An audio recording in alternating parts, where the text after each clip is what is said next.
29 जून को राष्ट्रीय लोक मोर्चा प्रमुख उपेंद्र कुशवाहा के आह्वान पर गया के गांधी मैदान में संवैधानिक अधिकार परिसीमन सुधार रैली का आयोजन किया गया है, जिसमें विशाल जनसभा का भी आयोजन किया गया है, जिसके लिए प्रत्येक जिले में जोर शोर से तैयारियां चल रही है। जहानाबाद में रालोमो के जिलाध्यक्ष पिंटू कुशवाहा की अध्यक्षता में जहानाबाद के राज दरबार में एक बैठक का आयोजन किया गया। इस बैठक में जिला प्रभारी ब्रजेंद्र कुमार उर्फ पप्पू जी सहित काफी संख्या में राष्ट्रीय लोक मोर्चा के कार्यकर्ता एवं नेता शामिल हुए। कुशवाहा के साथ कदम से कदम मिलाकर चलने की बात की और कहा कि जहानाबाद से हजारों हजार की संख्या में 29 जून को लोग गया के लिए कूच करेंगे। इस अवसर पर जिलाध्यक्ष पिंटू कुशवाहा ने लोगों से अपील की कि अधिक से अधिक संख्या में 29 जून को गया के गांधी मैदान में जुटें और इस संवैधानिक अधिकार परिसीमन सुधार रैली को कामयाब बनाएं। एसके मिर्जा, ईशा न्यूज के लिए।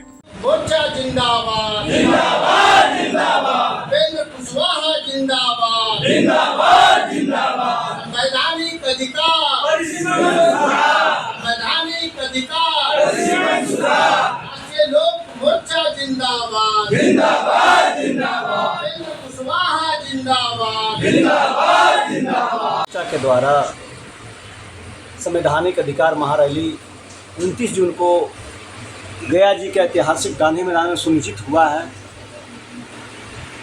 उसी महारैली को लेकर आज हम लोग ऐतिहासिक रैली को सफल बनाने के लिए एक दिवसीय बैठक का आयोजन किए हैं, जिसमें हमारे जिला के प्रभारी हमारे बड़े भाई ब्रजेंद्र कुमार उर्फ पप्पू जी, उनके साथ कमल प्रसाद जी और हमारे जिले के सभी सम्मानित प्रखंड अध्यक्ष, सभी प्रकोष्ठों के अध्यक्ष और जिले के वरिष्ठ नेतागण शामिल हुए।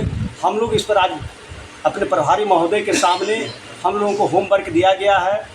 यहाँ से करीबन 20,000 की संख्या में हम लोग यहाँ से लोग चलेंगे, संकल्प लिया है और इसको हम लोग ऐतिहासिक रैली बनाएंगे। राष्ट्रीय लोक मोर्चा के राष्ट्रीय अध्यक्ष भारत सरकार के पूर्व मंत्री आदरणीय उपेंद्र कुशवाहा जी ने संवैधानिक अधिकार परिसीमन सुधार कार्यक्रम के माध्यम से बिहार में जन जागरण का अभियान छेड़ा है। इसके पूर्व भी 2 महारैली विक्रमगंज और मुजफ्फरपुर में हुआ है। आगामी 29 जून को गया के गांधी मैदान में पुनः यह रैली आयोजित है और इस रैली में जहानाबाद से हजारों की संख्या में लोग जाएंगे। उसी की तैयारी के लिए हम सब यहाँ बैठक किए हैं। आपको बताते हुए निश्चित रूप से गौरव महसूस हो रहा है कि हमारे नेता और इस देश के अकेले नेता और हमारी पार्टी ने वैसी चीज़ों की पहचान की है, वैसे सवालों को उठाया है जो एक एक नागरिक को बाबा साहब अम्बेडकर ने जो अधिकार दिया है, जिस अधिकार से इमरजेंसी के समय इंदिरा जी के शासनकाल में उस अधिकार से वंचित कर दिया गया था। इस देश में संवैधानिक रूप से व्यवस्था है कि हर 10 वर्ष पर जनगणना और परिसीमन का काम होता है और इस देश में होता भी रहा। पहली बार 1951 में जनगणना और परिसीमन का काम हुआ और उस समय इस देश में लोकसभा की 494 सीटें निर्धारित हुई।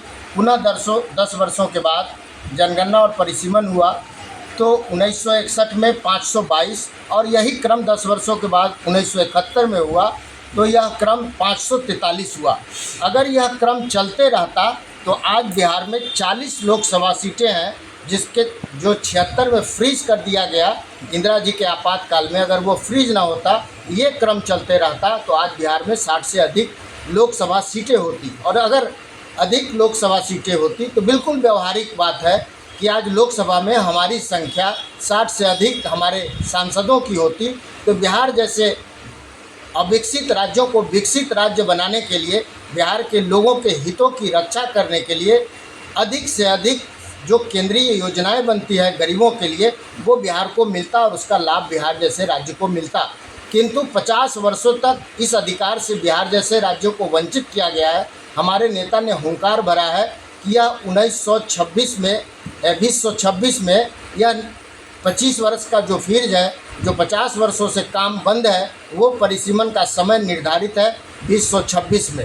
हम साउथ के देश इस काम के लिए फिर से अवरोध पैदा कर रहे हैं।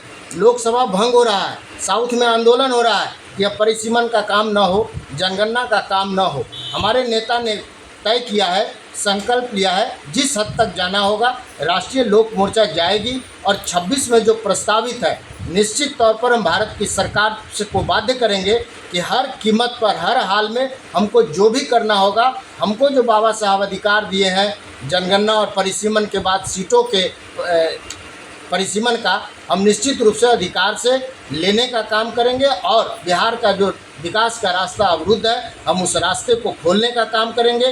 विकास के रास्ते को प्रशस्त करने के लिए हम अपने नेता आदरणीय उपेंद्र कुशवाहा के नेतृत्व में बिहार ही नहीं बिहार के बाहर भी अलग अनेक जो राजनीतिक दलों हैं उनसे भी ज़रूरत पड़ी तो हम संपर्क करेंगे और इसे एक जन आंदोलन के रूप में हम खड़ा करेंगे। और निश्चित रूप से मुझे विश्वास है जिस तरह से आदरणीय प्रधानमंत्री जी हमारे नेता के स्नेह और सम्मान देते हैं, निश्चित रूप से हमारी मांग को मानेंगे। और 2026 में जिस तरीके से शिक्षा के सवाल पर बिहार में हम लोगों ने आंदोलन किया और बिहार की सरकार आज मानी है, आज शिक्षा में गुणवत्ता बढ़ी है, बीपीएससी से शिक्षकों की बहाली हुई है, अनेक हमने 25 सूत्री मांग दिया था, अनेक मांगों को माना गया है। और इसी तरीके से दूसरा महत्वपूर्ण मांग जो मंत्री रहते हमारे नेता ने लोकसभा में उठाने का काम किया, उच्च न्यायालयों में जो जजों की बहाली में गैर जनतांत्रिक इंतजाम है, जो कॉलेजियम सिस्टम है, उसको समाप्त करने के लिए उन्होंने हुंकार भरी और आज उसका प्रतिफल है कि आज भारत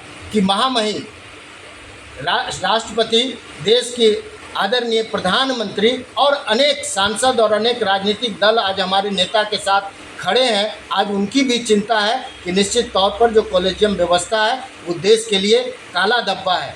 निश्चित रूप से वहाँ भी हमारा मानना है हमारे नेता और हमारे पार्टी का कि निश्चित रूप से हम वहाँ भी सफल होंगे। उस व्यवस्था गैरतांत्रिक व्यवस्था जो कॉलेजियम में उसको समाप्त होगा। उसी तरीके से 26 में जनगणना और परिसीमन के माध्यम से जो उत्तर भारत के लोग दक्षिण भारत के होशियारी के चलते जो अपने जनतांत्रिक और संवैधानिक अधिकारों से वंचित है, हम उस अधिकार को प्राप्त करेंगे और बिहार जैसे राज्यों का जो विकास का मार्ग अवरुद्ध है उसको प्रशस्त करेंगे और बिहार विकसित राज्य बनेगा। कितनी भीड़ जुटने की संभावना है? लाखों की संख्या में वहाँ लोग इकट्ठा होंगे। उसमें जहानाबाद से हजारों की संख्या में लोग सम्मिलित होंगे और आज यहाँ साथियों ने जिस उत्साह के साथ सैकड़ों बस से यहाँ से जाने का संकल्प लिया है, निश्चित रूप से जहानाबाद का कार्यक्रम सफल होगा और ऐतिहासिक होगा।